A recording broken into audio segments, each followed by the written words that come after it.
धरती का धैर्य और शशि की शीतलता है। हमारे जिले की ऑनरेबल कलेक्टर महोदया श्रीमती हर्षिका सिंह जी अब आपसे सीधे मुखातिब हो रही हैं। भरपूर तालियों के साथ आप कलेक्टर महोदया को आमंत्रित करें कि वे आपको मार्गदर्शन करें।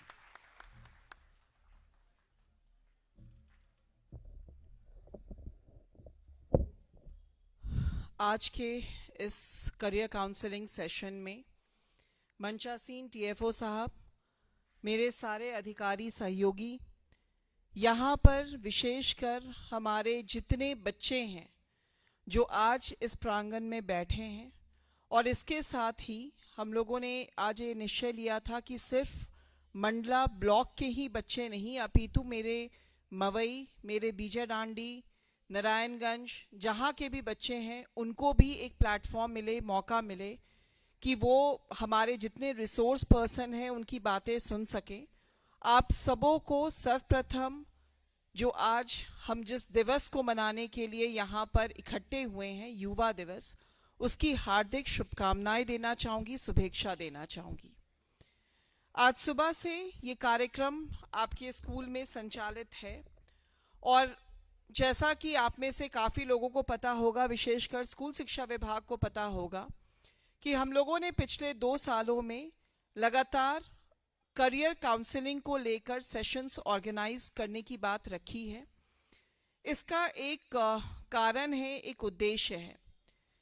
जब हम 10वीं या 12वीं के बच्चे होते हैं, और विशेषकर मैं यूजुअली जब दौरे में ग्रामीण क्षेत्रों में या शहरी क्षेत्रों में जाती हूँ तो मेरे दौरे का हिस्सा अनिवार्य एक स्कूल होता है जिसका दौरा मैं करती हूँ। और जब भी मैं स्कूल में पहुँचती हूँ तो वहाँ पर पहला प्रश्न मैं ये करती हूँ, स्पेशली 12th के बच्चों के साथ में, कि क्या आपने ये सोचा है कि आप आगे बढ़ के करना क्या चाहते हैं, ज़िंदगी में बढ़ना क्या चाहते हैं। बहुत दुख के साथ मुझे आपको बताना पड़ेगा कि आज भी जिस भी कक्षा में मैं पहुंचती हूं 12वीं के, सभी हाथें नहीं उठती हैं जब हम उनसे ये सवाल करते हैं कि क्या आपने अपने भविष्य के बारे में सोचा है। आज इस करियर काउंसलिंग सेशन के माध्यम से और तमाम हमारे जो करियर काउंसलिंग पॉइंट्स बनाए जा रहे हैं, हमारे शिक्षकों की ट्रेनिंग की जा रही है, इन सब का उद्देश्य मुख्यतः ये है कि सिर्फ 12वीं तक हमारा सफ़र नहीं है। 12वीं के आगे तो ज़िंदगी शुरू होती है और वो ज़िंदगी असल ज़िंदगी होती है जिसमें आपको इस दुनिया को फेस करना पड़ता है और उस दुनिया में अपना नाम बनाना पड़ता है। और उसके लिए दृढ़ संकल्प लेने का जो सही समय है वो हमारा स्कूल है। हमारे 10वीं 12वीं के जो बच्चे हैं वो एक सही समय पर अगर निर्णय ले लें तो उनका भविष्य बनता है। अपितु लोग बिना किसी भी गाइडेंस के आगे बढ़ते हैं और अपने पैरों पे खड़े नहीं हो पाते हैं। और एज जिला कलेक्टर मेरी ये आशा और अपेक्षा और आकांक्षा है कि मेरे जिले में अध्ययन करने वाले प्रत्येक सरकारी स्कूल के बच्चे कल अपने पैर पे खड़े हों, तब जाकर हम जितनी भी शिक्षा व्यवस्था की बात कर रहे हैं उसका कोई उद्देश्य उठता है। यहाँ पर आए, मैं अभी बैठे बैठे ऑब्जर्व कर रही थी, एज अ कलेक्टर दिन रात लोगों से मिलना उठना बैठना रहता है और पर्सनालिटी रीडिंग हम लोगों से ज़्यादा अच्छा कोई नहीं कर पाता है क्योंकि हम हर दिन लोगों से मिलते बैठते हैं। इस प्रांगण में भी कई सारे ऐसे बच्चे हैं जिनको लग रहा है कि हमें ज़बरदस्ती ला के बैठा दिया गया है। मैं बिल्कुल ओपनली ये बात बता रही हूँ। उसी तरह से कुछ बच्चे हैं जो बहुत ही गंभीरता से एक एक बातों को सुन रहे हैं, कुछ तो नोट भी कर रहे हैं। और मैं आपको ये बात इसलिए दोहरा रही हूँ क्योंकि अभी आपको ये बात बहुत हल्की लगेगी कि कौन सा करियर काउंसलिंग सेशन है, सुबह से लाकर बैठा दिया गया है, धूप लग रही है, गर्मी लग रही है और तमाम चीज़ें। पर ये जो पूरे आयोजन आपके लिए किए जा रहे हैं, ये आपके लिए किया जा रहा है। इसकी गंभीरता यदि आप अभी नहीं समझेंगे तो आज से 10 साल बाद याद रखिएगा, जिस दिन आपको दुख होगा कि मैं कुछ नहीं कर पा रहा हूँ अपनी ज़िंदगी में, अपने माता पिता के लिए कुछ नहीं कर पा रहा हूँ, उस दिन बहुत दुख होगा और तब आपके पास में कोई भी तरीका नहीं रहेगा आगे बढ़ने का। तो अभी बहुत सही समय है जब हम अपनी ज़िंदगी की चुनौती के लिए तैयार हो जाएं और उसके लिए आवश्यक है कि आप अपने करियर, अपने आगे के भविष्य के लिए बातें सोच लें। मैंने एक आदेश जिले में अभी कुछ दिन पहले ही जारी किया है, जिसके अंतर्गत प्रत्येक दिन 10वीं और 12वीं के बच्चे जब अपने क्लास में जाएंगे तो पहली चीज वो अपनी कॉपी में लिखेंगे और दोहराएंगे कि वो आगे चल के बनना क्या चाहते हैं। हर दिन सुबह पहला चीज जब आप क्लास में पहुंचें, और ये सारे शिक्षक गण भी जो मेरी आवाज सुन रहे हैं, स्कूल शिक्षा विभाग के माध्यम से आदेश प्रसारित किए गए हैं, आप तक ये बात हम पहुंचाना चाहेंगे कि सबसे पहले आप जब स्कूल में बच्चों को बैठाएं उनकी कक्षा में, तो पहली चीज उनसे लिखवाएं कि वो 5 साल 10 साल के बाद अपने को कहाँ देखते हैं। ये इसलिए आवश्यक है क्योंकि अफर्मेशन या एक सोच बहुत इंपॉर्टेंट है। आज स्वामी विवेकानंद जी के नाम पर पूरा दिन का हम आयोजन कर रहे हैं, पर सिर्फ आयोजन तक हम इसको सीमित नहीं करना चाहेंगे, अपितु उनकी जिंदगी से कुछ सीखना वो हमारी जिम्मेदारी है। अभी हमारे पहले के जितने भी वक्ता थे उन सब ने अपनी अपनी बातें रखी स्वामी विवेकानंद की जीवनी को लेकर। उनके 2 वाक्य हैं जो मुझे आज भी मेरी जिंदगी का हिस्सा हैं। उन्होंने एक बात कही थी कि आप जो सोचते हैं वही आप बनते हैं। Your thoughts make who you are. मन पे कंट्रोल, थॉट्स पे कंट्रोल बहुत आवश्यक है, और ये जितनी जल्दी होगा आगे आपकी जिंदगी में वो उतना ही आपका सहयोगी रहेगा। इसका आशय एक ये भी है कि अगर मन में आपने ठान लिया तो फिर कुछ बड़ा नहीं होता, कुछ छोटा नहीं होता, फिर सब कुछ करने की शक्ति अंदर आ जाती है। यहाँ पर कई सारे आज और इस तरह के आयोजनों को करने का जो एक उद्देश्य है वो ये है कि आपके समक्ष हम अलग अलग फील्ड के लोगों को लाकर खड़ा कर रहे हैं, उनको आपको दिखवा रहे हैं, ताकि आप भी ये सोच सकें और समझ सकें कि डॉक्टर ऐसा होता है, इंजीनियर ऐसा होता है, लॉयर ऐसा होता है, डीएफओ साहब ऐसे होते हैं, कलेक्टर ऐसा होता है। आप लोगों को जब देखेंगे तो वो आपके अंदर एक साहस बनाएगा कि मैं वहां पर क्यों नहीं बैठा हूं, मैं वहां क्यों नहीं पहुंच सकता हूं। इस साहस को डेवलप करने के लिए, इस मनस्थिति को डेवलप करने के लिए ही इस पूरे आयोजन और इस सीरीज ऑफ आयोजन जो हम कर रहे हैं उसका मुख्य उद्देश्य है। तो सबसे पहली बात तो ये है कि आज इस करियर काउंसलिंग सेशन का सही माने में उद्देश्य तभी कंप्लीट होगा जब यहाँ पर ही नहीं अपितु मुझसे जुड़े, आज इस लाइव सेशन से जुड़े जितने भी बच्चे हैं वो जब इस सेशन को यहाँ से निकलें, और मैं चाहूंगी कि यहाँ कार्यक्रम स्थल पे भी हर बच्चे को एक कागज दिया जाए और हर बच्चा उस कागज में लिखे कि वो आगे क्या बनना चाहता है। आप जहाँ भी पढ़ते हो, घर पे कहीं किसी कक्ष में बैठकर पढ़ते होगे, कहीं रहते होगे, उस कक्ष में इस कागज को जरूर चिपकाना। इस कागज में बहुत शक्ति होती है।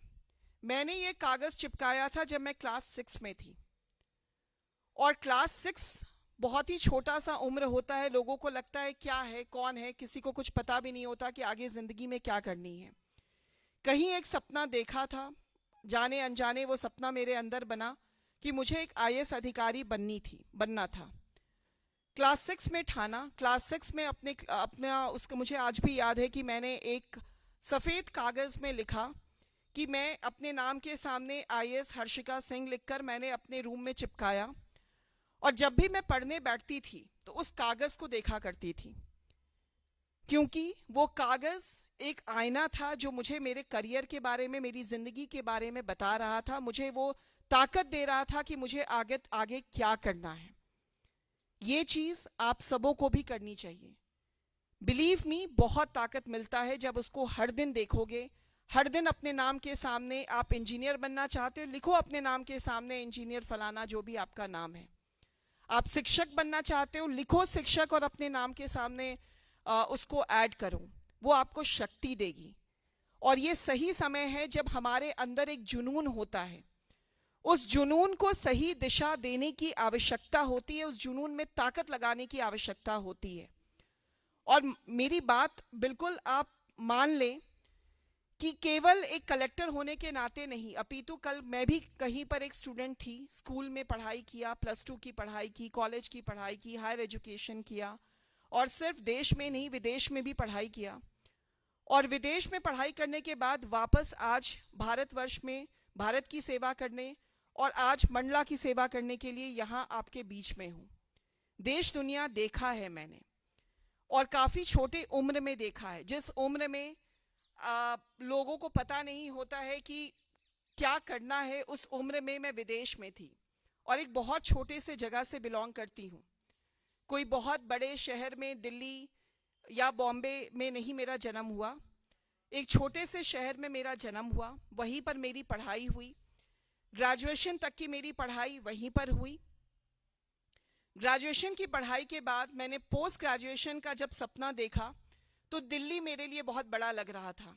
दिल्ली के जो इंस्टीट्यूट्स हैं, कॉलेजेस हैं, वहाँ पे अप्लाई किया। वहाँ अनफॉर्चुनेटली जो इंस्टीट्यूशन में मैं चाह रही थी वहाँ मैं compete नहीं कर पाई, ये जानते हुए और ये होते हुए कि मैं यूनिवर्सिटी टॉपर रही हूँ, मैं +2 टॉपर रही हूँ, इंडिया के टॉपर्स में रही हूँ, उसके बावजूद मैं इंस्टीट्यूट्स में compete नहीं कर पाई। जब ये आपको जब अंदर ये लगता है कि अरे मैं तो सब चीज़ में टॉप कर रही हूँ, और दूसरी बात अभी जो डीएफओ साहब ने भी कहा कि ज़रूरी नहीं कि आपका बैकग्राउंड कहा क्या है।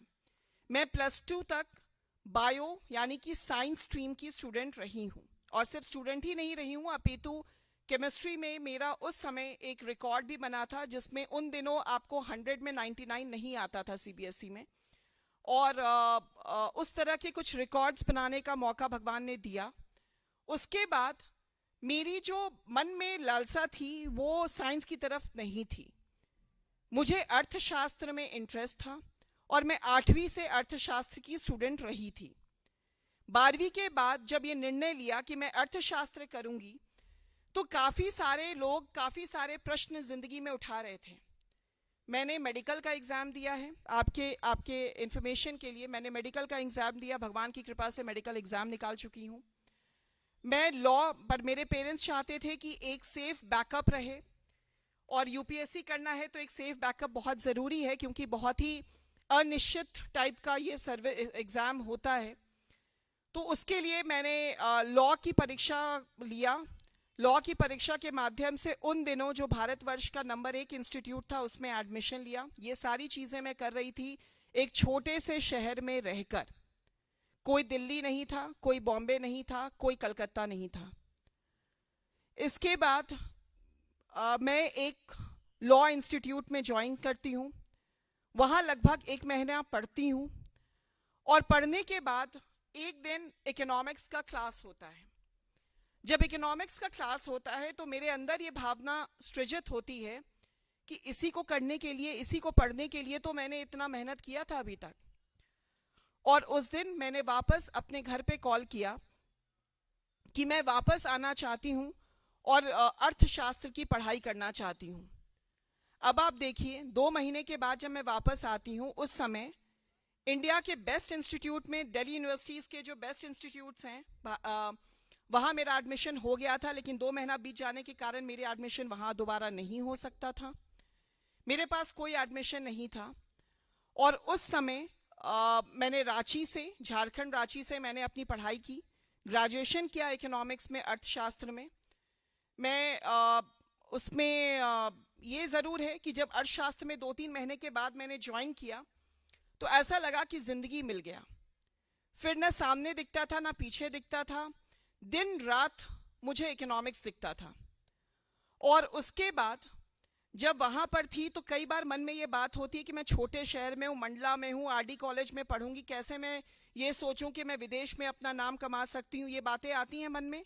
मैं छोटे से गांव से हूँ। मैं कई बार गांव में जब जाती हूँ और बच्चियों से बात करती हूँ विशेषकर, तो बच्चियाँ कहती हैं मैडम मैं गाँव से हूँ, कैसे आगे बढ़ूंगी। आप उसको गांव से शहर तक आने की बात कर रही हूँ, मैं शहर से बाहर जाने की बात कर रही हूँ, एक ही तरह का मायना है। और जब ये सपना देखा कि बाहर, जब इकोनॉमिक्स पढ़ रही थी, रांची में पढ़ रही थी, मेरे जो बैचमेट्स थे वो दिल्ली में पढ़ रहे थे या बॉम्बे में पढ़ रहे थे, उनके लिए सारी चीज़ें, पूरी दुनिया खुल गई थी, पर मेरे लिए नहीं खुला था उस समय। उस समय नया नया इंटरनेट इंट्रोड्यूस हुआ था और बड़ी मुश्किल से इंटरनेट एक्सेस हम लोग जो हैं लिया करते थे, लिमिटेड पैक ऑफर्स होते थे। घर पे पेरेंट्स ने इंटरनेट लिया और उसका फ़ायदा ये हुआ कि फेसबुक और तमाम चीज़ें तो नहीं, परंतु मैंने उस समय बैठकर विश्व के जितने बड़े इंस्टीट्यूट्स थे उसके अर्थशास्त्र के प्रश्न डाउनलोड किए और उसको सॉल्व करने की एक ललक रखी। दिक्कत आती थी तो वहीं अपने प्राचार्य, अपने शिक्षकों के पास जाती थी, उनसे पूछती थी, उनका मार्गदर्शन प्राप्त करती थी। और ये लालसा के कारण ही रांची से निकलकर लंदन तक का सफ़र तय किया और लंदन में विश्व के सबसे बड़े जो इकोनॉमिक्स का इंस्टीट्यूट है, लंदन स्कूल ऑफ इकोनॉमिक्स, अगर कोई अर्थशास्त्र पढ़ता है, यहाँ पर भी कोई आर्ट्स का बच्चा है, हाथ उठाएं। आप सबों ने पढ़ा होगा कहीं ना कहीं अपनी पढ़ाई में लंदन स्कूल ऑफ इकोनॉमिक्स के बारे में। वर्ल्ड में अर्थशास्त्र की अगर हम बात करते हैं तो इससे बड़ा इंस्टीट्यूट कोई नहीं है। और वहाँ जाने का एक बहुत ही लंबा जर्नी रहा, पर वो एग्ज़ाम के माध्यम से compete करके वहाँ पहुँची। जब वहाँ पहुँची तो वहाँ एक अलग ही कहानी थी, क्योंकि वहाँ मेरे दाएं में जो बैठे थे वो हार्वर्ड के थे, अमेरिका से थे, कोई साउथ कोरिया से था, सब बड़े बड़े जगहों से थे। और मैं ऐसे जगह से थी, भारतवर्ष से, जहाँ अगर मुझे पूछा गया पहला दिन कि भाई आप कहाँ से हो, तो मुझे ये बताने में भी शर्म आ रही थी कि मैं हूँ कहाँ से।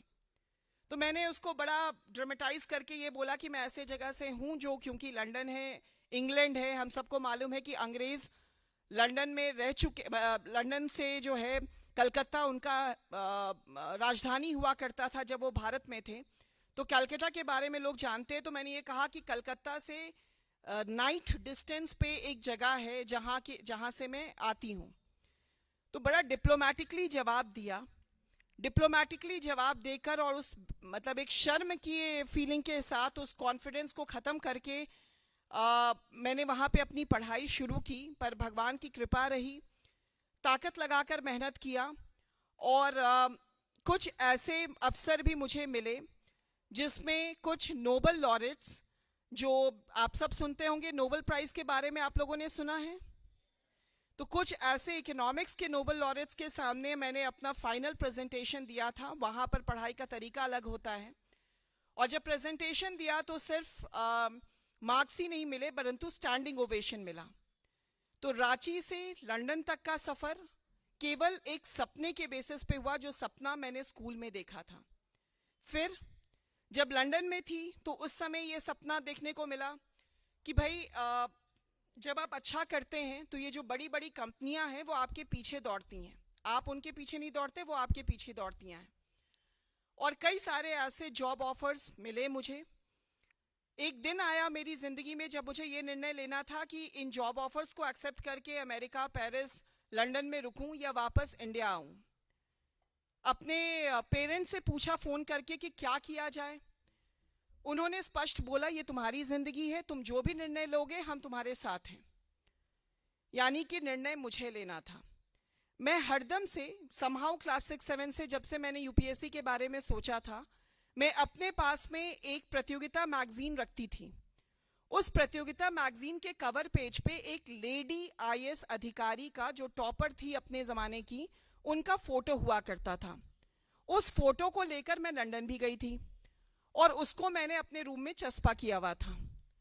जब ये निर्णय लेना हुआ कि मुझे वापस आना है या वहीं पे रुकना है, तब मैंने उस फोटो को देखा, रात भर देखा और बड़े ताकत के साथ ये निर्णय लिया कि मैं वापस भारत आऊंगी। अगले 2 दिन में मैं वापस इंडिया का, मैंने फ्लाइट करके वापस मैं इंडिया आई। जब इंडिया आ रही थी तो उस दिन मुझे ये बात मेरे दिमाग में था कि मेरे अलावा मेरा पूरा बैचमेट, मेरे सारे लोग जो मेरे साथ वहाँ पढ़े हैं, जो आज विश्व के बड़े बड़े इकोनॉमिस्ट के रूप में भी अलग अलग जगहों पे काम कर रहे हैं, वो सब वापस रुक रहे थे। और मैं वापस क्यों आ रही थी? मैं वापस आ रही थी यूपीएससी नामक एक एग्ज़ाम देने के लिए, जिसके बारे में सब जानते हैं कि क्या होगा किसी को नहीं पता। फिर भी क्योंकि एक संकल्प था, एक मन में दृढ़ इच्छा थी, उस इच्छा के साथ वापस मैं आई। इस प्रतियोगिता परीक्षा में मैं बैठी। पहले अटेम्प्ट में भी मेरा क्लियर हुआ था, रैंक नीचे था, मैंने सर्विस ज्वाइन नहीं किया था। रैंक नीचे का आशय ये है कि जब आप सिविल सर्विस का एग्जाम लेते हैं तो उसमें लगभग 29 सेवाओं में आप जा सकते हैं। आईएएस आईपीएस तो ऊपर के होते हैं, नीचे भी बहुत सारे सेवाएं होती हैं, बहुत सारी सरकारी सेवाएं होती हैं जिसमें आप जा सकते हैं। उनको मैंने ऑप्ट नहीं किया और दूसरा अटेम्प्ट लिया जिसमें मैं आईएएस रही। और आज करीब 11 साल हो गए मुझे इस नौकरी में आए हुए। आज भी कभी भी शुरू के समय में ज़रूर आपको ये खटक लगा कि यार मैं कहाँ पहुँच गई हूँ, क्योंकि आप जो हैं, जब आपकी पहली पदस्थी होती है, आईएएस की जो पूरी ट्रेनिंग है, जो पूरी उसकी पदस्थी है, वो कोई बहुत बड़े शहर में नहीं होती है, एक बहुत छोटे से कस्बे में होती है। और जब आप एसडीएम के रूप में कहीं किसी ग्रामीण क्षेत्र में पदस्थ होते हैं जहाँ पर नेटवर्क ना हो, जहाँ पर जो है, और मेरी जो पहली पदस्थी रही है वो शायद भारतवर्ष का सबसे ज़्यादा नक्सल अफेक्टेड एरिया रहा है किसी अन्य राज्य में। तो जब मैं वहाँ पदस्थ रही और चीज़ें बहुत कठिन थी, बहुत डिफ़िकल्ट थी। अपनी ज़िंदगी के करियर के पहले 6 महीने में मुझे 2 चुनाव करवाने का मौका मिला, जिसमें इंडियन एयरफोर्स और आर्मी के साथ हम लोगों ने चुनाव संपादित करवाया। वो तब की बात थी 2012, और आज हम 2023 में खड़े हैं। और ये जो सफ़र रहा है वो हर दिन जब रात में सोने के लिए आंख बंद करती हूँ तो लगता है कि ज़िंदगी में कुछ किया है, एक संतुष्टि। हो सकता है कि मेरे पास इतनी सैलरी नहीं है जितने मेरे काउंटर पार्ट्स कमा रहे हैं देश विदेश में, पर मेरे पास संतुष्टि ज़रूर है। आज यहाँ पर मंडला की बात अगर मैं करूँ तो कलेक्टर के रूप में पदस्थ हूँ, और यहाँ पर 12.5 लाख लोग मेरा परिवार है, मैं परिवार की मुखिया हूँ। और इस परिवार का चाहे भोजन व्यवस्था है जो कि हम पीडीएस के माध्यम से सुनिश्चित करवाते हैं, राशन जो आपको मिलता है गांव पंचायत में, चाहे रहने की व्यवस्था है जो पीएम आवास के माध्यम से आपको मिलता है, चाहे पानी पीने की व्यवस्था है जो घर घर पानी पहुंचाने की योजना संपादित की जा रही है, चाहे ये स्कूल जिसमें आप बैठे हैं और इस तरह के तमाम 2300 से 2800 स्कूल जो जिले में संपादित हैं, जिले के जितने भी हमारे कॉलेजेस हैं, जिले में हमारे कोई भी क्षेत्र की आप बात करें, उस क्षेत्र में काम करने का मौका एज डिस्ट्रिक्ट कलेक्टर मुझे है। ये पूरी मेरी जिम्मेदारी है, और किसी भी क्षेत्र में अगर कुछ कर पाती हूँ तो एक मनस्थिति में एक बहुत ही सुकून महसूस होता है, और वो सुकून शायद ये सेवा ही आपको दे सकता है। ये पूरी जीवनी, ये पूरा समय आपके साथ शेयर करने का एक विषय और एक सिंपल सा जो मेरा उद्देश्य है वो सिर्फ ये है कि इस करियर काउंसलिंग के माध्यम से आज से 10 साल बाद आप में से जो यहाँ पर बैठा है कोई व्यक्ति, कोई भी बच्चा या कोई भी बच्ची, कल जब मेरे जगह पे यहाँ पर बैठे तब इस करियर काउंसलिंग सेशन का कोई मतलब निकलता है। और ये पूरा करियर की जो बात है वो सिर्फ एक थॉट के साथ शुरू हुआ था, एक थॉट जो हमने देखा, जो इस मंच पे बैठे मेरे सारे सहभागियों ने देखा, और तभी आज वो कुछ कर पाए हैं। आप सभी लोग बहुत ही सही समय पर आप भाग्यशाली हैं कि आपको ये सारी बातें बताई जा रही हैं। हम में से कई लोग हैं जिनको ये बातें बताई भी नहीं गई थी, और आपको जब बताई जा रही हैं तो मन में एक दृढ़ इच्छा निर्मित कीजिए कि आगे चल के हमें अपनी जिंदगी में कुछ करना है। ये तो हुई करियर की बात। एक बात डिस्ट्रिक्ट कलेक्टर के रूप में भी मैं जिला के सारे हमारे जो बच्चे मेरी आवाज़ सुन रहे हैं उनके तक पहुंचाना चाहूँगी। आप सबों को मालूम है, और आप सब पढ़ते हैं तो कैसा लगता है, मुझे सिर्फ ये बताएं, अच्छा लगता है नहीं लगता है? अच्छा लगता है। जब आप में से ऐसे कितने लोग हैं जिनके माता या पिता जो हैं वो पढ़े लिखे नहीं हैं? बिल्कुल बेझिझक हाथ उठाइए। आप जब पढ़ के वापस जाती हैं या जाते हैं और उनके सामने पढ़ते हैं तो वो खुश होते हैं? खुश होते हैं। आप में से कई लोगों ने अभी देखा होगा कि एक तो मैंने ये सवाल इसलिए आपसे किए क्योंकि मैं चाह रही हूं कि आपके माध्यम से ये खुशी उनके तक पहुंचे। कैसे पहुंचेगी? आपके माता और आपके पिता, मुझे मालूम है, हालांकि स्कूल शिक्षा विभाग ने इसमें काफ़ी बहुत ही अच्छे काम किए। हम लोगों ने पिछले 2 साल में यहाँ पर एक साक्षरता अभियान चलाया था। आप में से ग्रामीण क्षेत्रों के जितने बच्चे हैं शायद वो उसके बारे में जानते हों, जिसमें आप में से भी कई लोग, मुझे बताया गया, जो कि घर जाते थे और अपने जो पेरेंट्स हैं या ग्रैंड पेरेंट्स हैं जो नाम नहीं लिख पाते उनको नाम लिखना सिखाते थे। अब आप एक प्रण लीजिए मेरे साथ कि आप जिस भी गांव में हैं, जिस भी पंचायत में हैं, वहां जब आप वापस जाएं, आप 12वीं तक पढ़ चुके हैं, तो इतने सक्षम तो हैं कि आपके गांव में, आपके घर में, आपके जो भी, क्योंकि जो मेरे पास आंकड़े हैं उस आंकड़े के हिसाब से एक बहुत छोटा सा प्रतिशत हमारे जो एडल्टली लोग हैं, मतलब 60 वर्ष से अधिक उम्र के हमारे काका या हमारे दादा दादी, ये लोग आज भी नाम नहीं लिख पा रहे हैं। सही है? पर आपको बताती हूँ, अभी परसों मैं एक पंचायत में थी, वहाँ एक 81 वर्ष की महिला से मैं मिली। उन्होंने, और ये बात समहाउ मेरे साथ 2-3 बार हो चुके हैं, उन्होंने, हम लोग एक साक्षरता अभियान का ही विजिट कर रहे थे, वहाँ उन्होंने अपना नाम लिखा और नाम लिख के बड़े एक्साइटमेंट के साथ, जैसे छोटे बच्चे होते हैं ना, वैसे वो अपना स्लेट लाकर मुझे दिखाना चाह रही थी। मैंने सिर्फ ऐसे ही पूछा कि कैसा लगा काकी? उन्होंने बोला बहुत अच्छा। फिर उन्होंने अपने गोंडी लैंग्वेज में बोला जो मैं समझ नहीं पाई थी, तो बगल के जो मेरे साथ शिक्षकगण थे उन्होंने समझाया कि उन्होंने ये कहा कि 80-81 साल से मैं ये नाम सुन रही थी, आज लिख पा रही हूँ, महसूस कर पा रही हूँ। ठीक है? मैं ये चाहूंगी कि आप सब वो माध्यम बने जिससे आपके सारे जो दादियां हैं, नानियां हैं, सभी लोगों तक ये खुशी पहुंचाएंगे हर घर में।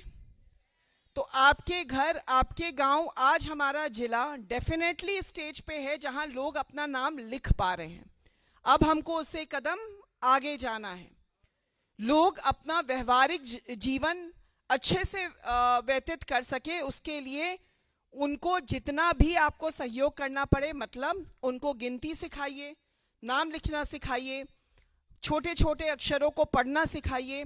ये काम आप स्वयं और स्वेच्छा से करें, ये आप लोगों से अपील है। और पूरे लोग जो गांव पंचायत में और सभी ग्रामीण जनपदों में मेरी आवाज़ सुन रहे हैं, आप सबों से भी यही अपील है।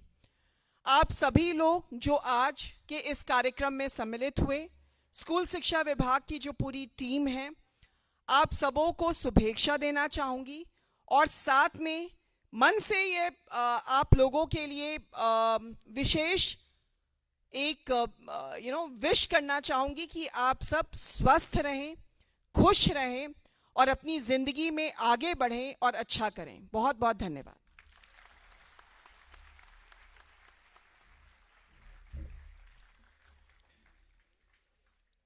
हम सभी को कलेक्टर महोदया का मार्गदर्शन प्राप्त हुआ और जितनी भी बातें यहाँ कही गईं उसका उद्देश्य यही था कि अपनी धरती अपना आसमान पैदा कर, अपनी मेहनत का नया मधुमास पैदा कर, मांगने से कब मदद मिलती है भिक्षुक, अपनी हर श्वास में विश्वास पैदा कर।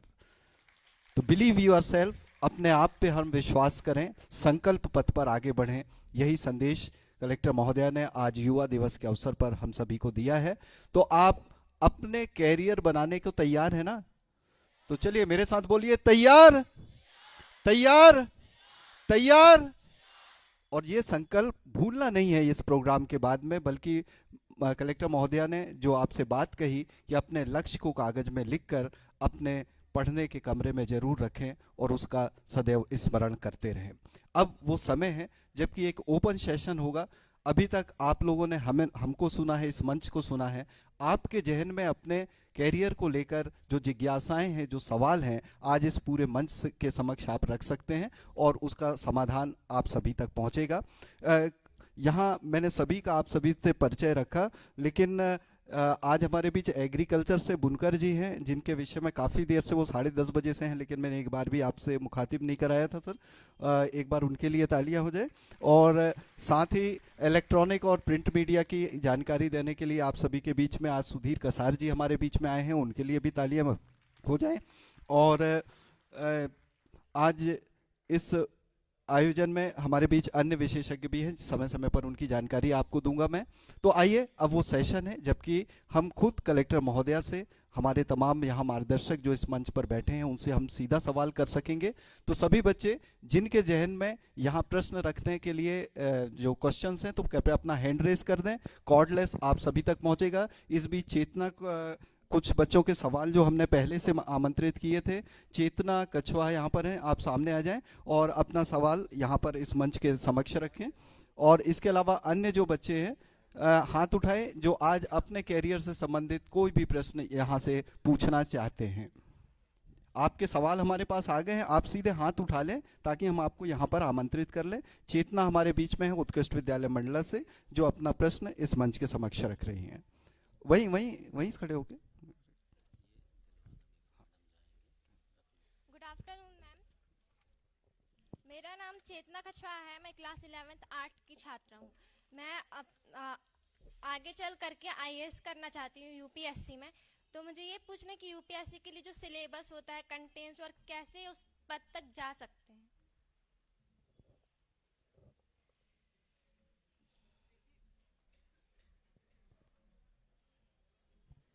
चेतना, आपने यूपीएससी करने के लिए सोचा, ये बहुत ही अच्छी बात है, and at least you have decided for it. जहाँ तक अभी जैसे डीएफओ साहब भी बता रहे थे, एसडीएम साहब भी बता रहे थे, किसी भी परीक्षा को लेने के पहले, स्पेशली सिविल सर्विसेज में, यही आग्रह रहेगा कि आप पिछले कुछ वर्षों के प्रश्न को देख लीजिए। और अभी जिस एज में आप हैं उसमें तो आप अपने आगे की ग्रेजुएशन पे फोकस करिए, and eight the same time अपना जो जीएस है, जनरल स्टडीज़ है, उसके लिए मेहनत करिए। मेहनत का आशय ये है कि देश विदेश में क्या हो रहा है, छोटी बड़ी सारी चीज़ों के बारे में आपके नॉलेज होने चाहिए। आपका जो बेसिक हिस्ट्री, ज्योग्राफी, पॉलिटी, ये सारे जो विषय होते हैं, उनके बारे में आप जितना अध्ययन कर सकती हैं उसके बारे में अभी से अध्ययन करें। और विशेषकर अपने 12वीं पे बहुत फोकस करें ताकि आपका 12वीं का परीक्षा अच्छे से जाए। ग्रेजुएशन पे फोकस करिए, और अभी तो फिलहाल आप जीएस पे काफ़ी फोकस करिए। ये 3 चीज़ों पे, अभी जिस स्टेज ऑफ लाइफ पे आप हैं उसमें आपको इन्हीं तीनों चीज़ों पे काम करने की आवश्यकता है। ठीक है, थैंक यू। और मैम एक बात और कि मतलब जैसे इंग्लिश मीडियम के बच्चे हैं तो वो ज़्यादा ऊंचा रैंक पा सकते हैं, पर जैसे हम हिंदी मीडियम के बच्चे तो वो और क्या बिल्कुल extra बिल्कुल करें? ज़रूरी नहीं है। मेरे खुद के बैच में हम सब टॉप 10 में थे, और टॉप 10 में हिंदी मीडियम के भी 2 लोग थे। तो बिल्कुल भी आवश्यक नहीं है कि आपका माध्यम क्या है। आवश्यक ये है कि आप जिस भी माध्यम, देखिए कोई भी लैंग्वेज का मतलब क्या होता है, लैंग्वेज एक माध्यम है जिससे आप अपनी बातों को रख सकते हैं। Yes, ma'am. तो जो अगर आप किसी प्रश्न का हल अगर अपने उस माध्यम के माध्यम से अच्छे से रख सकते हैं, अच्छे से प्रस्तुत कर सकते हैं, तो आपको अंक आएंगे, चाहे आप हिंदी में हो, अंग्रेजी में हो, संस्कृत में हो। Yes, ma'am. ठीक है, तो वो कॉन्फिडेंस, और सबसे इंपॉर्टेंट है कि अपने कंसेप्चुअल क्लैरिटी पे हरदम काम करें। Yes, ma'am. That's extremely important. आपको अगर अपना सब्जेक्ट मालूम है तो आप हिंदी में लिखिए, अंग्रेजी में लिखिए, इट हार्डली मैटर्स। Yes, ठीक है, thank you. Thank you ma'am. और यहाँ पर अतुल धनगर हैं, जो कि हमारे बीच बमनी से हमारे बीच में हैं, आदर्श हवेली स्कूल बमनी से। जल्दी से आ जाएं, और बेटा हमको आपको नाम लेके ना बुलाना पड़े। आपके अंदर जो भी बच्चे अपने प्रश्न यहाँ रखना चाहते हैं, यहाँ सामने आ जाएं। हम 1 बाय 1 आपको प्रश्न रखने के अवसर देंगे। हम एक एक करके नाम लेके आपको नहीं बुलाएंगे। आपके जो भी बच्चे प्रश्न पूछना चाहते हैं, यहाँ सामने आ जाए।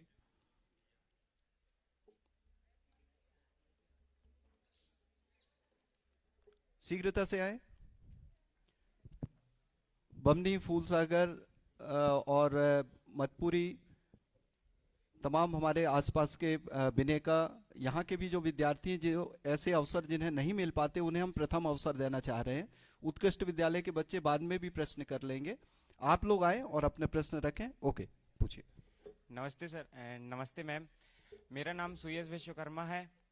मेरा प्रश्न ये है कि 11th क्लास में मैथ सब्जेक्ट लेने के बाद एग्रीकल्चर की किस किस फील्ड में जा सकते हैं? एग्रीकल्चर सर, बुनकर साहब हमारे बीच में, वो बताएं।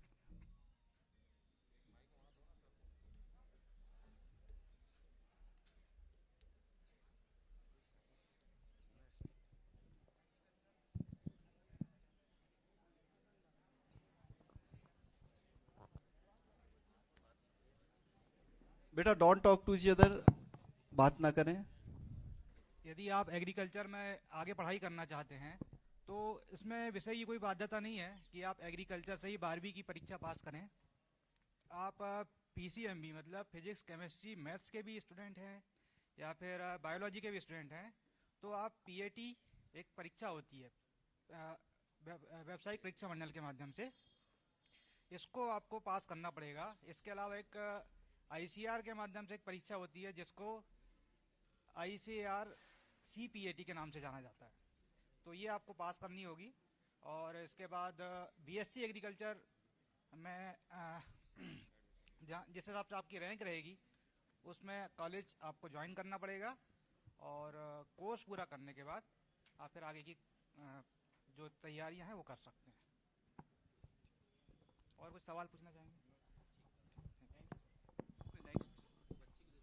नेक्स्ट क्वेश्चन थोड़ा क्विकली करें बेटा, फटाफट। Good morning, good evening, good afternoon, everyone. My name is Sagar Jangela. So my question is, मैं डिफेंस में हमारी इंडियन आर्मी में ऑफिसर रैंक वगैरह किस तरह से जा सकता हूँ, उसकी प्रिपरेशन कैसी करनी चाहिए और उसकी तैयारी मैं किस तरह से कर सकता हूँ? इंडियन आर्मी में आपको नहीं बताते हैं स्कूल में? ऑफिसर रैंक में लाइक मेजर। हालांकि Rupal, can you tell me about CDS and NDA? Okay.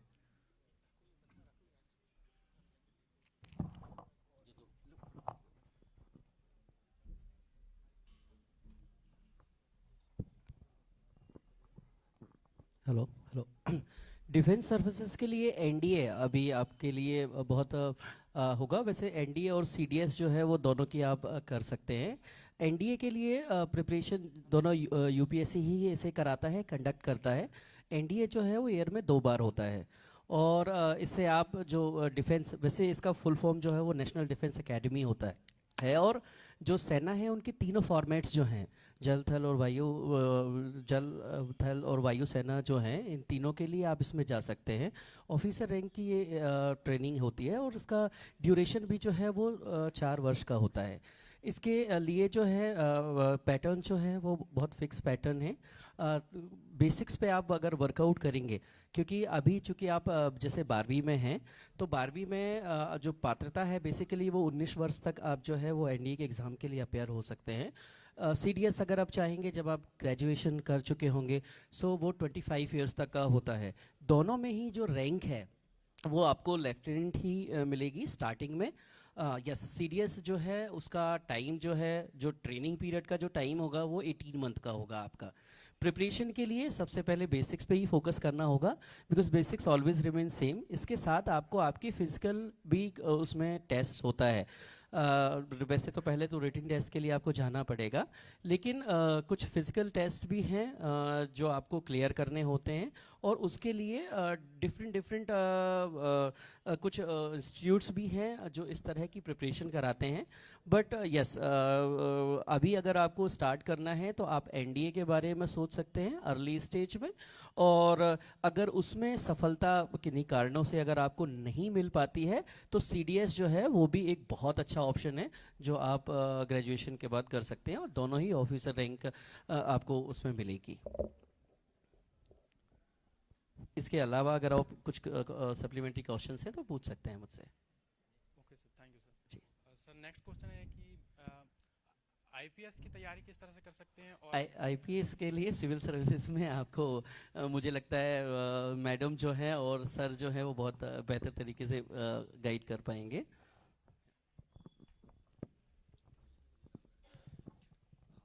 IPS जो होता है जिसमें आप जिले में एसपी को देखते हैं, ये सिविल सर्विसेज या यूपीएससी की परीक्षा से ही आते हैं। और जो यूपीएससी की परीक्षा होती है वो कॉमन परीक्षा होती है जिससे आपके, जैसे मैंने आपको बताया, जिससे आईएएस, आईपीएस, रेवेन्यू सर्विसेज, ऐसे करीब 29-30 सर्विसेज हैं जिसके लोग सेलेक्ट होके आते हैं। 3 स्तरीय ये परीक्षा होती है जिसमें प्रीलिम्स, मेंस और इंटरव्यू 3 लेवल पर हमको ये एग्ज़ाम पास करना होता है। लगभग 1-1.5 साल तक ये परीक्षा चलती है और उसके माध्यम से ही जो है आईपीएस में भी सिलेक्शन होता है। बेस्ड ऑन आपका प्रेफरेंस और आपकी रैंक के हिसाब से आपको सर्विसेज मिलते हैं। ठीक है, नेक्स्ट। Thank you ma'am. नमस्ते मैम। नमस्ते सर, मेरा नाम सागर तिवारी है। मैं कॉमर्स का छात्र हूँ। मेरा क्वेश्चन ये है कि सभी कॉमर्स छात्र का तो ये सपना होता है कि वो सीए बने, पर इसके अलावा कुछ छात्र होते हैं जिनको सीए के अलावा कुछ और बनना रहता है। तो ऐसी कौन कौन सी पोस्ट है जिसमें सीए छात्र अच्छे से अच्छी इनकम कर सकता है? कॉमर्स में बहुत ज़्यादा कॉमर्स में जो है बहुत अपॉर्चुनिटीज़ हैं। सीए तो एक है, इसके अलावा कंपनी सेक्रेटरीशिप, सीए सीएस दोनों अपने पास में हैं।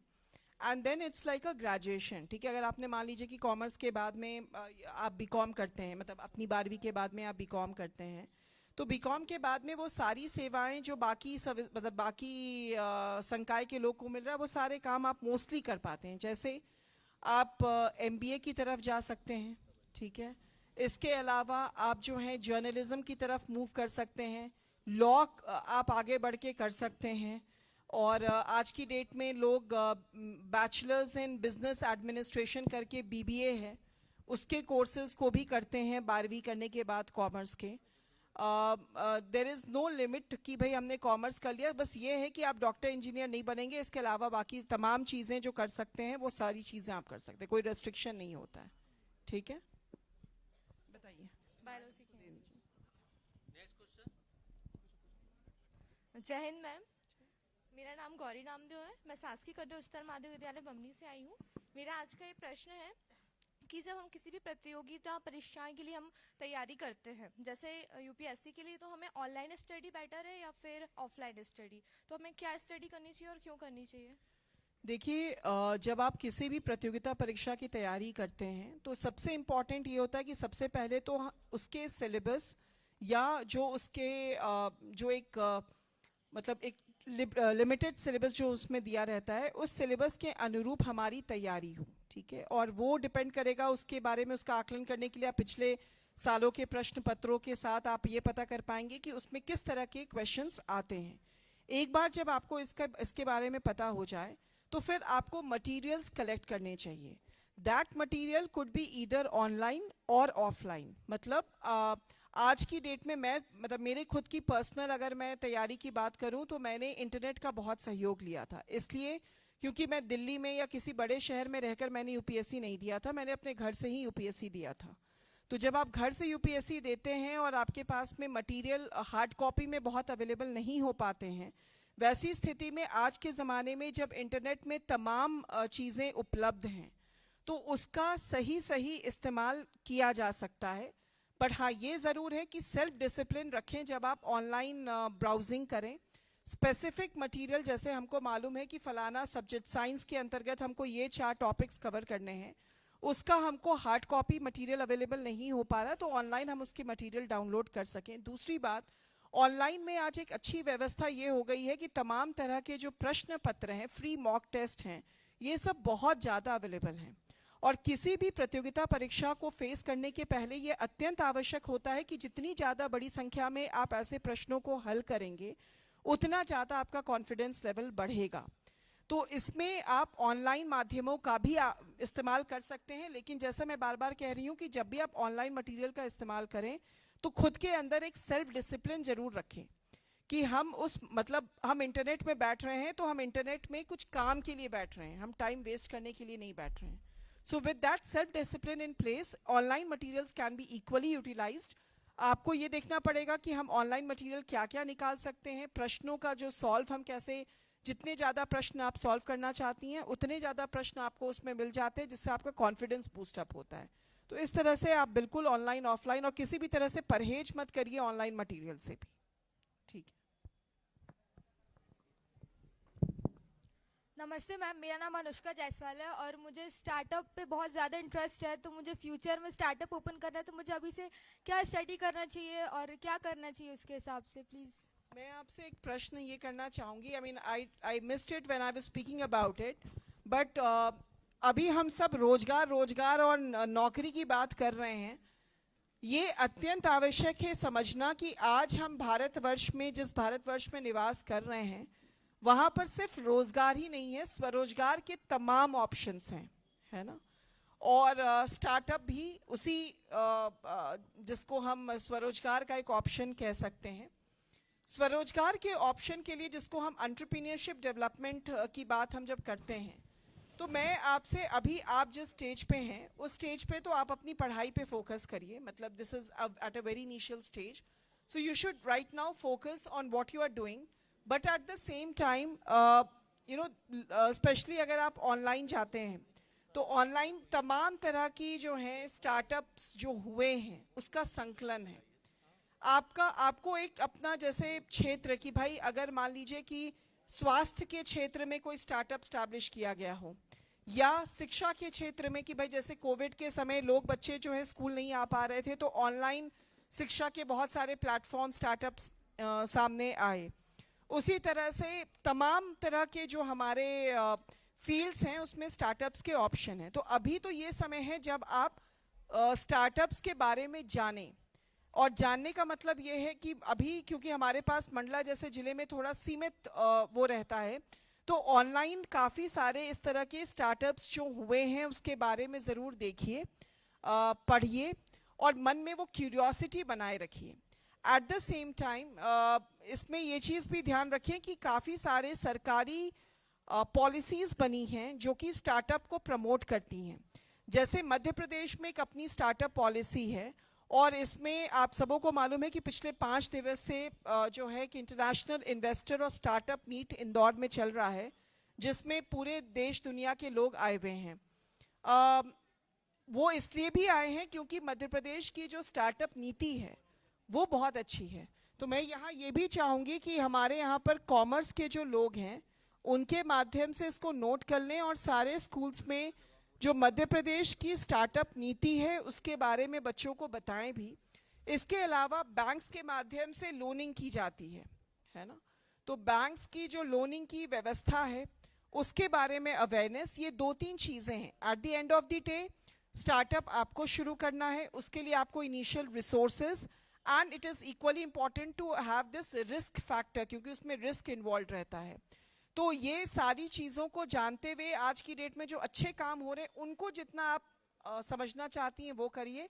Good, it would be good if you can go in the field of commerce. अभी आप क्या हैं, साइंस में हैं? हाँ, तो साइंस के फील्ड में भी काफ़ी सारे स्टार्टअप्स हैं. But I mean something like anything like MBA या कुछ इस तरह के जो बिजनेस मैनेजमेंट, बिजनेस एडमिनिस्ट्रेशन की जो चीज़ें हैं उसको आप जरूर परस्यू कर सकते हैं जब आप आगे बढ़ें. एक मिनट. ये स्टार्टअप के संबंध में, स्टार्टअप सबसे पहले तो ये है कि आपको एक प्रॉब्लम स्टेटमेंट आइडेंटिफाई करना पड़ेगा कि ये कुछ कमी है. सबसे पहले तो कमी क्या है जिसको हम सॉल्व करना चाह रहे हैं वो पहचानना ज़रूरी है. वो आप आज की स्टेज में नहीं करेंगे. आप अभी काम आपका ये है कि दो तरीके के स्किल होते हैं, एक हार्ड स्किल, एक soft skill. Hard skill is basically, आप जैसे साइंस में है तो आप फिजिक्स, केमिस्ट्री, मैथ्स, टेक्निकल जो भी आप पढ़ाई कर रहे हैं वो हार्ड स्किल है. अगर आपको स्टार्टअप करना है तो सॉफ्ट स्किल बहुत ज़रूरी है. सॉफ्ट स्किल का मतलब ये है कि आप लोगों से कैसे इंटरेक्ट कर रहे हो, आप कैसे सोशलाइज कर रहे हो, कितने लोगों से आप संपर्क बना पा रहे हो, लोगों को कन्विंस करना, अपनी बात को अच्छे से रखना, अपनी बात को, अपने आइडिया को मार्केट करना. क्योंकि स्टार्टअप इज सबसे पहला प्रॉब्लम स्टेटमेंट. प्रॉब्लम स्टेटमेंट को डील करने के लिए आइडिया, और उस आइडिया को मार्केट करना. ये 3 चीज़ें होंगी तभी स्टार्टअप हो पाएगा. तो आपको जितने लोगों से मिलोगे, जितने लोगों से बात करोगे, उतना आप स्टार्टअप के लिए गियर अप कर पाओगे. ठीक है, तो पढ़ाई तो है, साथ में सॉफ्ट स्किल भी आपको धीरे धीरे डेवलप करने होंगे. Thank you sir. और अब नारायणगंज मॉडल से हमारे एक विद्यार्थी जुड़े हुए हैं जो अपना प्रश्न यहाँ हमारे बीच रख रहे हैं. बेटा आप अपना प्रश्न बोलें. हेलो जी सर. बोलें अपना प्रश्न. सर, मेरा नाम है दीपक राय है. मैं कक्षा 12वीं गणित संकाय का छात्र हूँ. हाँ, तो सर मेरा प्रश्न ये है कि मैं 12वीं गणित से हूँ, तो मैं टीचिंग फील्ड में जाना चाहता हूँ, तो 12वीं के बाद कौन सा कोर्स चुनूं जिससे मुझे फायदा हो? टीचिंग फील्ड में जाना है आपको? जी सर। ठीक है, अब आप अपनी स्क्रीन में देखें, यहाँ से हमारे एक्सपर्ट्स आपको जवाब देंगे।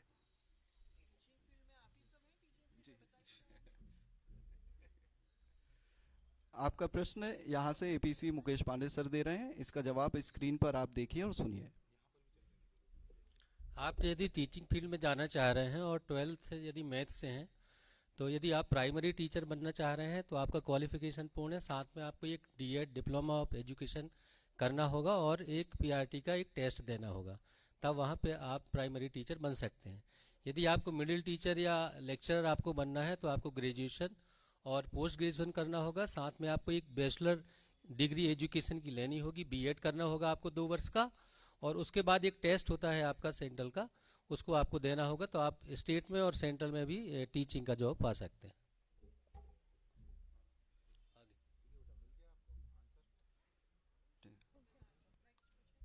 बेटा आगे आके पूछें जल्दी से, सामने आओ जल्दी से बोलो, डोंट वेस्ट टाइम। जय हिंद मैम, मेरा नाम कल्याणी हरदा है और मैं कक्षा 12वीं की गणित संकाय की छात्रा हूँ। मैम मेरा प्रश्न ये है कि जब हम परीक्षा देते हैं या प्रतियोगिता परीक्षा हम बाद में देंगे तो हमारे मन में बहुत सारे नकारात्मक विचार आते हैं और हम प्रेरणाहीन हो जाते हैं, तो हमें परीक्षा छोड़ देने का मन करने लगता है, तो इस स्थिति में हम क्या करें? जब सिर्फ परीक्षा जो है, जब हम स्कूल में रहते हैं तो परीक्षा क्या होता है, हम उसको कठिन कहते हैं, उसके सामने हमने एक शब्दावली लगा दिया है कठिन, है ना। और क्यों कठिन होता है? क्योंकि ऐसा लगता है कि एक there are 2 things to it. जब हम अपनी जिंदगी में भी कोई भी ऐसे दिशा में चलते हैं या ऐसा कोई काम करना होता है जिसमें हमारी तैयारी इन प्लेस नहीं रहती है, तो हम उसको कठिन मानते हुए अपनी मनस्थिति बना लेते हैं कि अब क्या होगा, उसमें जो है उसको लेकर हम नकारात्मक होते रहते हैं। तो पहली चीज ये, मतलब मैं अगर बोलूं कि लोगों को परीक्षा का या मुझे परीक्षा से डर नहीं लगता, तो ये झूठ है। हम सबको परीक्षा से उतना ही डर लगता है जितना आपको लगता होगा। पर जब ये परीक्षा ली भी जाती इसीलिए है कि एक ऐसा माहौल जिसमें कि आपको एक सेट पैटर्न में आपकी आपने क्या तैयारी की, क्या पढ़ा, उसकी सारी बातें आप निकाल के रख दे सामने। और ये जो जब आप आगे जिंदगी में भी चलिएगा तो हर दिन जिंदगी परीक्षा लेती है। एज अ कलेक्टर मेरी परीक्षा तो हर सेकंड होती है, हर समय एक ऐसी परिस्थिति सामने खड़ी होती है जो कोई सोच ही नहीं सकता कि क्या किया जाए। और जब इस जिले में किसी को कुछ नहीं समझ में आता तो सब कलेक्टर के पास आते हैं, ठीक है। यहाँ पर बैठे जितने लोगों के पास में जब सारे ऑप्शंस खत्म हो जाते हैं तब वो आ जाते हैं मेरे पास कि भाई अब इसका कोई एक तरीका निकाल दीजिए। आपके कोई भी फोन पे यही बोलेगा कि कलेक्टर मैडम है, वो तो तरीका निकाल ही लेंगी। तो अब तरीका निकालना मतलब मेरी परीक्षा। अगर हम इसमें ये मानसिकता, और मैं वास्तव में आपको बताऊं कि मैंने ये मानसिकता मन में रखी हुई है कि मैं कॉन्फिडेंट हूँ, अपने काम को लेकर कॉन्फिडेंट हूँ। जितना काम मुझे करना है उसके बारे में मुझे इनसाइड आउट मालूम होता है। मतलब मैं उसके सारे सर्कुलर्स पढ़ती हूँ, सारे नियम कानून पढ़ती हूँ, और यहाँ पर बैठे सारे अधिकारी भी जानते हैं कि मुझे सारी फाइलें मालूम हैं। तो जब ऐसी परिस्थिति रहती है तो मेरे सामने जो भी प्रश्न या जो भी बात आप रखेंगे मन में, मैं सुबह भी जब ऑफिस पहुंचती हूँ मुझे मालूम है कि कुछ तरीका तो मैं निकाल लूंगी, अगर आपके अंदर वो कॉन्फिडेंस हो। तो जब भी अगर आप नकारात्मक फीलिंग जब भी आपके अंदर डेवलप हो तो मन को ये बोलना चाहिए, जैसे मैंने आपको बोला ना कि मन में सारी दुनिया बनती है, तो मन को कंट्रोल करना बहुत इंपॉर्टेंट है। जब आपका मन नकारात्मक फीलिंग डेवलप करे तो उससे बातचीत करिए। आप बाकी सबों से पूछते हो ना कि भाई क्या हाल चाल है, कोई बोलता है, आपकी दोस्त बोलती है कि अरे आज बहुत डर लग रहा है, तो आप उसको काउंसिल करते हो ना, मत डरो, सब ठीक हो जाएगा, सब बढ़िया हो जाएगा। तो जब खुद का मन ये बोल रहा है आपको कि मुझे डर लग रहा है, तो उसको काउंसिल करो ना, अरे सब ठीक हो जाएगा, सब देख लेंगे। It's more like self talking. अगर आप सेल्फ टॉक करोगे तो then things would help you and be confident. हरदम आप अगर कॉन्फिडेंटली करोगे तो कोई भी आपके अंदर नकारात्मक फीलिंग नहीं आएगी। और जब भी नकारात्मक फीलिंग आए तो जो मैं करती हूँ मैं आपको बताऊं, डू सेल्फ टॉकिंग। अपने आप को 1 मिनट के लिए पॉज लीजिए और अपने आप से बोलिए कि क्या हुआ, डर रहे हो, कोई बात नहीं, सब ठीक हो जाएगा। ठीक है, अपने आप का कॉन्फिडेंस, कोई दूसरा कोई शिक्षक मेरे कहने से आपका कॉन्फिडेंस वापस नहीं आएगा, आपको खुद को फेस करना पड़ेगा, क्योंकि परीक्षा में आप स्वयं ही बैठोगे। ठीक है, तो वो आपको अपने अंदर से उस कॉन्फिडेंस को डेवलप करना पड़ेगा। आप उनको दे दें, वो बहुत देर से खड़ी हैं माइक के साथ। Thank you so much. Good afternoon ma'am, मेरा नाम देवांशी श्रीवास है। मैं कक्षा 12वीं की छात्रा शासकीय उच्चतर माध्यमिक विद्यालय बिनेका से हूँ। मेरा सपना है कि मैं डॉक्टर बनना चाहती हूँ। मेरे माता पिता जी की भी राय है कि तुम डॉक्टर बनो, पर उनकी इतनी आय नहीं है कि तुम डॉक्टर बन सको। और तो फिर इससे सरकार की तरफ से क्या है जी सुविधा? इसमें आपको ये बताना चाहूँगी कि, और ये इसके बारे में हम लोगों ने बोला भी था कि जितने हमारे गवर्नमेंट स्कीम्स हैं उसके बारे में संकलन करके सभी स्कूल्स में पहुँचा दीजिए। आज की डेट में अगर आप मध्य प्रदेश की निवासी हैं तो अगर आप मेडिकल में compete करती हैं तो उसका जो व्यय भी है वो सरकार मतलब उसका जो पूरा एक्सपेंडिचर है उसको व्यय करती, उसका पूरा भार लेती हैं। There lot of schemes. इसके अलावा भी बैंक के बहुत सारे लोनिंग फैसिलिटीज़ हैं। आज की डेट में मतलब मुझे नहीं लगता कि कोई भी ऐसा बच्चा है जो अपनी मेरिट से compete करता हो और उसको हमारी सरकारी योजनाओं से हम उसका मेडिकल की पढ़ाई ना करवाते हो। तो आप मन में ये बात कतई मत रखिए कि मतलब पैसा कम होने के कारण हम डॉक्टर नहीं बन सकते। आप तो मेहनत करो, बाकी पूरी व्यवस्थाएं इन प्लेस हैं। हमारे आप इनफैक्ट स्कूल एजुकेशन डिपार्टमेंट एक बार पूर्व में भी हमने करवाया था। पुनः जितने भी ट्राइबल विभाग और तमाम विभागों के हमारी जो इस तरह की योजनाएं हैं जिनसे आम बच्चों को भी हम हायर एजुकेशन में सपोर्ट करते हैं, उसका संकलन करके बता दें ताकि लोगों को पता हो, बच्चों को पता हो कि क्या क्या सरकारी योजनाएं हैं। ठीक है। गुड आफ्टरनून मैम, मेरा नाम सोनाक्षी विश्वकर्मा है। मैं government higher secondary school Bineka की छात्रा हूँ। जैसा आपने अभी थोड़ी समय पहले बोला था कि आपका सब्जेक्ट पहले साइंस से था, तो और आपको मतलब आपका जो वो था अर्थशास्त्र का था, तो मेरा सपना है कि मैं पुलिस बनूं। और जैसे कि मेरा अभी सब्जेक्ट है वो साइंस है, तो क्या आप मुझे मार्गदर्शन में बिल्कुल बता आप सकेंगे साइंस कि, के साथ में बिल्कुल मैं कैसे बन सकती हूँ? नहीं, आप देखिए, आपको अगर पुलिस सेवा में जाना है तो चाहे आप डीएसपी के रूप में स्टेट सर्विसेज में ज्वाइन करना चाहेंगे या आईपीएस के रूप में यूपीएससी के माध्यम से आना चाहेंगे, दोनों में साइंस होना कोई ये नहीं है। इनफैक्ट बहुत सहयोगी होता है, क्योंकि जब आप जनरल स्टडीज़ की परीक्षा में बैठेंगे तो उसमें साइंस के प्रश्न भी आते हैं जो आपके लिए सहयोगी होंगे। तो कोई भी ऐसा बंधनकारी नहीं है कि हम ये पढ़े तो वो नहीं कर सकते या वो किए तो ये नहीं पढ़ सकते। बट हाँ, ये रेस्ट्रिक्शन है कि इंजीनियर, डॉक्टर्स बहुत स्पेसिफिक फील्ड्स हैं। उसके अलावा सिविल सर्विस में आप किसी भी संकाय से आ सकते हैं, कोई रेस्ट्रिक्शन नहीं है मैम। और इस तरह की जैसे मुझे पुलिस की अभी लक्ष्य मेरा पुलिस बनना है, तो जैसे उस पर कुछ कठिनाइयाँ आएंगी तो उसके लिए किस तरह की कठिनाइयाँ? आपने अभी बैकग्राउंड के बारे में बताया था। हाँ। कि जिंदगी में मतलब बैकग्राउंड कुछ भी हो, पर हमें अगर हमारी पढ़ाई सामने है तो हमें अपना लक्ष्य सामने रखना चाहिए और हमें आगे बढ़ना चाहिए। तो जैसे अगर अभी इन्होंने बात की कि जैसे घर में पैसे ना हो या वो, तो वैसे मैं आप कुछ बता सकती? देखिए, मैं बार बार इस बात को यही दोहरा रही हूँ कि आज की डेट में तमाम योजनाएं हैं, बैंक की लोनिंग फैसिलिटी है। मैं खुद भी अपनी जो विदेश की पढ़ाई की हूँ मैंने बैंक से लोन लेके किया है। ठीक है, तो हम सब लोन, और हाँ ये ज़रूर है कि आप अगर अच्छा पढ़ते हैं, तो मैंने यहाँ इनिशियल लोन लिया। जब मैं वहाँ पर पहुँची तो वहाँ पर फिर प्रतियोगिता परीक्षाएं, मतलब वहाँ पर एक परीक्षा हुई जिसके माध्यम से मुझे फिर वहाँ पे 100% स्कॉलरशिप मिल गया। तो कई सारे स्कॉलरशिप, कई सारे लोनिंग फैसिलिटीज़ अवेलेबल हैं। आप उसके बारे में चिंता मत करिए, आप तो बस मेहनत करिए। ठीक है मैडम, एनटीएससी है, उसके माध्यम से भी अपने को सहयोग होता है। बेटा एक मिनट रुकिएगा। मैडम, सीएमआरआई स्कूल बिछिया से एक बालिका है जो अपना प्रश्न रख रही है। बेटा अपना प्रश्न पूछें अपना परिचय देते हुए। बोले जी। Good afternoon ma'am. हेलो। हाँ, बोलते जाएं। मैम, मेरा नाम रागिनी यादव है। मैं कक्षा 12वीं की छात्रा हूँ, सीएम राइस मॉडल स्कूल भुआ बिछिया। मैम मेरा क्वेश्चन है, अगर मैं ग्रामीण क्षेत्र से बिलोंग करती हूँ, मैं अपने गांव में एक लघु उद्योग खोलना चाहती हूँ जिससे मेरे गांव में लोगों को रोजगार उपलब्ध हो। उसके लिए मुझे किस संस्था से अनुमति की आवश्यकता होगी? अगर मैं इस क्षेत्र में लोन लेना चाहूँ तो वो मुझे कैसे प्राप्त होगा? आप इस विषय में मुझे जानकारी देने की कृपया करें। ओके बेटा, सुनिए।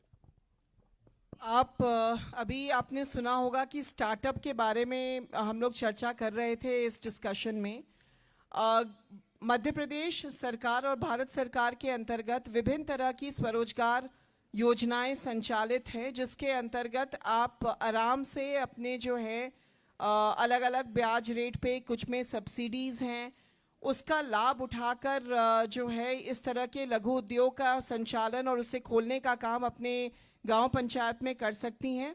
इसके लिए आपको करना ये होगा कि हमारे जिला स्तर पे DIC यानी कि इंडस्ट्री का एक डिपार्टमेंट होता है, उस डिपार्टमेंट से यदि आप संपर्क करेंगी, उसका नंबर भी हम लोग साझा कर देंगे, उनसे अगर आप संपर्क करेंगी तो आपको आपके पूरे जो प्रकरण बनाने से लेकर बैंक से उसका लोन क्लियरेंस तक की जो है पूरी हैंड होल्डिंग वो करेंगे। और हम लोग हर साल लगभग अगर मैं बोलूं तो 2 से 4 हज़ार लोगों को जो है स्वरोजगार के साथ जोड़ते हैं। और आप भी अगर इसमें इंटरेस्टेड हैं तो बिल्कुल आप अपना आवेदन कर सकती हैं। इनफैक्ट मैं कल ही वहाँ पे संबंधित अधिकारी को भी बोलूँगी कि वो आपसे मिले भी और आपको जो है उसकी कार्रवाई करने में आपका सहयोग कर सकें। और आपको शुभकामनाएं कि आपने इतने यंग एज में ऐसी बात आपने सोची। बहुत बहुत धन्यवाद। उद्योग विभाग से हमारे बीच मैडम चौरसिया हैं। तो बेटा, आपको अभी उद्योग विभाग के भी एक्सपर्ट जब इस मंच पर बात करेंगे तो आपको और अधिक मार्गदर्शन प्राप्त हो सकेगा। बेटा, अपना प्रश्न करें। गुड आफ्टरनून मैम, मेरा नाम अनुराधा साहू है, मैं कक्षा 12th कला संकाय की छात्रा हूँ। मेरा क्वेश्चन यह है कि कक्षा 12th मतलब 12वीं पास करने के बाद बीए के अलावा और कौन कौन से ऑप्शन होते हैं? आप क्या आर्ट्स की हो? Yes ma'am. क्या करना चाहते हो आगे? मैं टीचर बनना चाहती हूँ। अगर आप टीचर बनना चाहते हैं तो मैं तो यही सजेस्ट करूँगी कि आप BA कर लीजिए, है ना? क्यों और B.Ed कर लीजिए। B.Ed D.Ed ये जो होते हैं इसके बारे में शायद आपको बताया भी गया होगा। तो आप B.Ed D.Ed ये सारी चीज़ें कर सकती हैं। और वैसे मेरा खुद का पर्सनल ये मानना है कि एक विषय में ग्रेजुएशन ज़रूर होना चाहिए। तो किसी ना किसी एक विषय को चयनित करके ग्रेजुएशन कर लीजिए। वो आपको भी आगे भी अगर आप कोई प्रतियोगिता परीक्षा वगैरह देना चाहेंगी तो उसमें भी आपको सहयोगी रहेगा। Yes ma'am. ठीक है, thank you ma'am. Good afternoon ma'am, मेरा नाम ओम हरदा है, मैं गवर्नमेंट बॉय स्कूल बमनी बंजर का छात्र हूँ। मेरे को मॉडल्स बनाने और घर की जो समस्याएं हैं उसको सुलझाने में मेरे को बहुत इंटरेस्ट है। और मैं इसको कम से कम मैं 5 से 6 घंटे रेगुलर, मतलब कभी भी बनाने का मौका मिलता है तो मैं तो खाना आना सब छोड़ के वही बनाने लगता हूँ। और इलेक्ट्रिक सामान वगैरह में बहुत इंटरेस्ट है। तो मेरा इसमें आगे फ्यूचर कैसे हो सकता है? फ्यूचर बिल्कुल, आप साइंस के विद्यार्थी हैं ना? Yes ma'am. हाँ, तो आप बिल्कुल आगे बढ़ के बनना क्या चाह रहे हैं? आपने कुछ सोचा? ये मॉडल तो अच्छा काम कर रहे हैं, और क्या करना चाहते हैं आप लाइफ में? मैं NDA का एग्जाम या CDS का देके आर्मी ऑफिसर्स बनना चाहता हूँ। आर्मी ऑफिसर और मॉडलिंग फिर 2 डायरेक्शन में चली जाएगी। Yes ma'am. तो आपको एक निर्णय लेना पड़ेगा कि आप करना क्या चाहते हैं। और वास्तव में मैं तो यही बोलूँगी कि जिस चीज़ में मज़ा आता है वही करना चाहिए। नहीं तो बाद में करने के लिए हम कुछ करते हैं और जब फंस जाते हैं तो बड़ी दिक्कत होती है, ना निकला जाता है ना आगे बढ़ा जाता है। ठीक है, तो अगर आपको साइंस में इंटरेस्ट है तो साइंस में आगे बढ़िए। आपको इंजीनियरिंग के स्ट्रीम में इंटरेस्ट है, फिजिक्स में इंटरेस्ट है, आप आगे बढ़िए उसमें, इंजीनियरिंग में आगे बढ़िए and go ahead with that. But 2 जगह पे अगर स्प्लिट रहेंगे तो बड़ी दिक्कत होगी फिर। Yes ma'am. ठीक है, थैंक यू मैम। काफ़ी सारे प्रश्न हैं। मैम, मेरा नाम आशु परते है। ये लास्ट के 2 प्रश्न बेटा, इसके बाद एक प्रश्न और होगा, उसके बाद आपके बाकी प्रश्नों के जवाब जो है हमारे अदर एक्सपर्ट्स जो हैं वो अभी कुछ देर से देंगे। ठीक है, तो अपने अंतिम 2 प्रश्न रखिए इस सेशन के। मैम मेरा क्वेश्चन है कि मैं अपना self confidence and communication skill कैसे डेवलप करूं? Self confidence and communication skills. Self confidence क्या होता है बच्चे? मैम जैसे कि मैम सेल्फ कॉन्फिडेंस किसको आत्मविश्वास। बोलते हो? आत्मविश्वास किसको बोलते हो? मैम जैसे मेरे हिसाब से मैम जैसे कुछ स्कूल में प्रोग्राम होता है आपस में बात ना करें। हाँ, मैम जैसे हमारे स्कूल में कुछ प्रोग्राम होते हैं तो मैं डर के मारे या हिचकिचाहट के कारण मैं उनको मतलब प्रिपेयर नहीं कर पाता हूँ या पार्टिसिपेट नहीं कर पा रहा हूँ। देखिए, जो मैंने अभी बात इनको समझाई वही बात मैं आपको भी समझाऊंगी। हम सभी जो आज यहाँ मंच में बैठ के बड़े कंफर्टेबली जो है माइक पकड़ के आपसे बात कर रहे हैं, कल कोई ना कोई समय डीएफओ साहब की भी जिंदगी में रहा होगा, मेरी जिंदगी में भी रहा है, जब हम मंच पे चढ़ने पे भी कांपते थे। हम सब इस स्थिति से गुजर चुके हैं। कोई ऐसी नई चीज नहीं है कि मतलब हम सब सीधा ऐसी जन्म लिए कि आज जो है स्टेज पे बैठ के माइक पकड़ के इतने लोगों के सामने धड़ाके से बोल रहे हैं, है ना। तो दो चीजें होती हैं। एक तो जब आप जिस स्टेज पे आप हैं अभी, स्कूल्स में हम सब हिचकिचाते हैं। क्यों हिचकिचाते हैं? क्योंकि क्या लगता है कि हम जब स्टेज पे चढ़ेंगे, कुछ बोलेंगे, कहीं कुछ गलत ना बोल दें, लोग हंसेंगे तो नहीं। और मोस्टली ये तब होता है जब हम बाकी लोगों के परसेप्शन को ज़्यादा तवज्जो देते हैं। अगर मैं ये सोचना बंद कर दूं कि मैडम क्या सोच रही हैं, पीछे के बच्चे क्या सोच रहे हैं, वो टीचर क्या सोच रहा है, तो आपको हिचक नहीं होगी और आपके अंदर वो कॉन्फिडेंस बनी रहेगी। तो सबसे पहले मतलब आई डोंट से कि इट डजंट मैटर कि आप बिल्कुल भी मत सोचो कि लोग क्या सोच रहे हैं, लेकिन एट द सेम टाइम आपको एक फाइन लाइन बनाना पड़ेगा।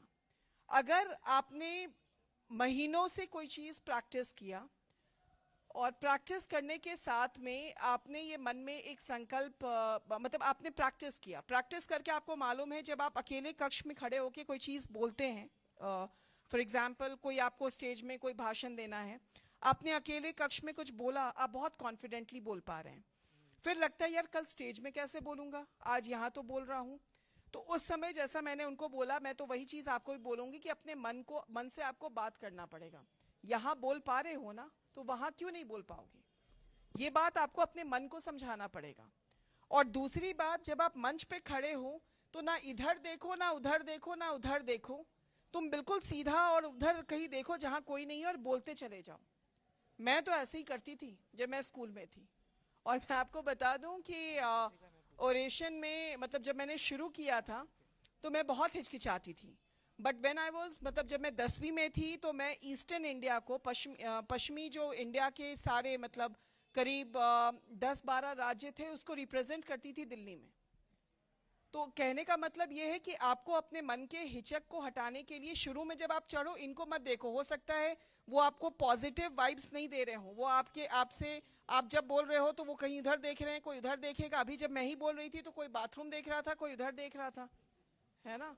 तो लोग इधर उधर देखेंगे, पर आप अगर संकल्पित हो और अपने मतलब मन में ये रखा है कि मुझे तो ये बोलना है, तो आप बोल जाओगे।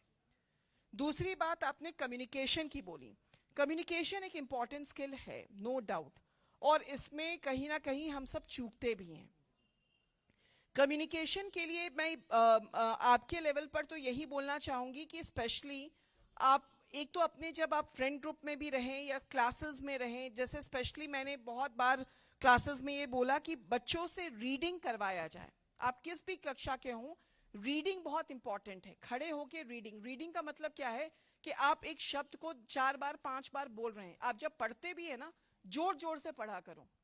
घर पे भी जब पढ़ते हो ना तो आप जोर से पढ़ा करो। उससे ये होता है कि आपका जो बोलने का एक तरीका है वो डेवलप करता है। और साथ में आप जब मतलब जैसे ग्रुप में आप बैठ रहे हैं तो ग्रुप में लीड लेकर बोलो। गलत बोलोगे और क्या होगा, हो सकता है किसी विषय पे, कम्युनिकेशन स्किल में भी हम तब झिझकते हैं कि भाई इस विषय के बारे में हमको बहुत कुछ नहीं मालूम, क्या होगा कैसे होगा। शुरू में यही सारे इनहिबिशंस होते हैं, क्या होगा, ज्यादा से ज्यादा मुझे सब कुछ नहीं मालूम, कुछ मैं गलत बोल जाऊंगा, यही हो सकता है। बोलने दो, शुरू के दिनों में बोलने दो, लेकिन बोलो, ठीक है।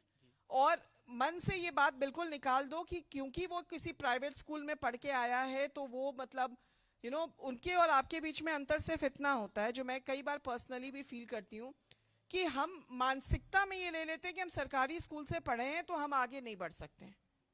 यहाँ पर एसडीएम साहब बैठे हैं, इन्होंने खुद बताया ना कि ये भी सरकारी स्कूल की व्यवस्था से पढ़ के आए हैं। आज यहाँ पर वो बैठे हैं और आपके मंडला सब डिवीजन के एसडीएम हैं। तो आपको मन में कॉन्फिडेंस डेवलप करने के लिए मन से बात करनी पड़ेगी।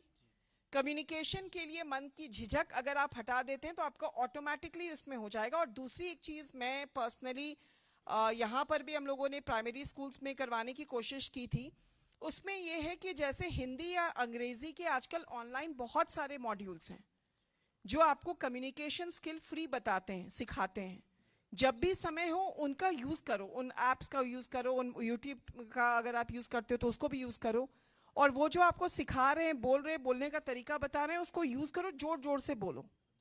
ठीक है? एक्सक्यूज मैम, ये एक अच्छा कंटिन्यू। ये क्योंकि डर के बारे में दूसरा सवाल था, तो डर के बारे में एक चीज़ बोलना चाहूँगा कि डर एक बहुत नॉर्मल चीज़ है, हर किसी को डर लगता है, पहली बात। दूसरी बात ये कि अगर आपको जैसे परीक्षा के लिए डर लग रहा है तो डर उसी को लगेगा जिसके लिए वो इम्पोर्टेंट है। अगर वो परीक्षा आपके लिए इम्पोर्टेंट नहीं है तो आपको डर नहीं लगेगा, क्योंकि मेरे को फर्क ही नहीं पड़ता। तो आपको किसी चीज़ से फर्क पड़ता है तो डर लगेगा, डर लगना अच्छी बात है, ठीक है, बुरी बात नहीं बुरी बात नहीं है। डर लग रहा है मतलब मैं उस चीज़ को चाह रहा हूँ, मेरे लिए वो इम्पोर्टेंट है, और हर किसी को डर लगता है। आपने कहा कि आपको डर लगता है, पर आप तो यहाँ खड़े हो, तो आपको उतना डर नहीं लगता जो वहाँ बैठे हैं उनको लगता होगा ज़्यादा। ये भी बहुत बड़ी बात है। हमेशा ये दिमाग में रखो कि डर सबको लगता है, नॉर्मल सी बात है। डर को नॉर्मलाइज करो कि अब जैसे आपको नॉर्मलाइज कैसे करोगे कि जिस चीज़ से डर लग रहा है वो काम ज़्यादा करो। जैसे आपको स्टेज पे बोलने से डर लगता है तो आप कंपटीशन में पार्टिसिपेट करो, डिबेट कंपटीशन में, क्विज में, किसी भी चीज़ में जहाँ पे आप स्टेज पे आपको आना पड़े आप उसमें पार्टिसिपेट करो। तो धीरे धीरे डर अपने आप आदत हो जाएगी, फिर डर आएगा और चला जाएगा, कब आपकी परीक्षा भी निकल जाएगी पता भी नहीं लगेगा। तो डर के आगे जीत है, सर ने बताया।